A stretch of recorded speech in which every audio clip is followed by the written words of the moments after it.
તો આજે વિધાનસભામાં લગ્ન નોંધણીના નિયમોમાં મોટો ફેરફાર થશે। લગભગ 10 વાગ્યાની આસપાસ આ નિયમોની જાહેરાત નાયબ મુખ્યમંત્રી હર્ષ સંઘવી કરશે। ત્યારે સામાજિક આગેવાનો પણ આજે ગૃહમાં હાજર રહેવાના છે। પાટીદાર સમાજના આગેવાનો વિધાનસભામાં હાજર રહેશે, જેમાં દિનેશ બાંભણિયા છે, વરુણ પટેલ છે, તે સહિતના આગેવાનો પણ જોડાશે।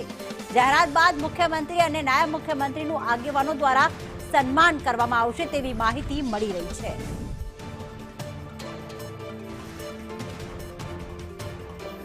તો વિધાનસભા ગૃહની કાર્યવાહી બેઠક શરૂ થઈ ચૂકી છે। 1 કલાક પ્રશ્નોત્તરી કાળ બાદ બરાબર 10 વાગે લગ્ન નોંધણીના નિયમો ગૃહમાં જાહેર થશે અને જેની સૌથી વધારે માંગ હતી એવા પાટીદાર સમાજના જે આગેવાનો છે આજે ગૃહમાં હાજર છે।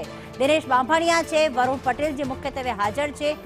જો તેમની માંગ સ્વીકારવામાં આવશે, એટલે કે તેમણે જે ફેરફારની વાત કરી હતી તે મુજબ જાહેરાત થશે તો આજે મુખ્યમંત્રી ભૂપેન્દ્ર પટેલ અને નાયબ મુખ્યમંત્રી હર્ષ સંઘવીનું સન્માન પણ કરવામાં આવશે।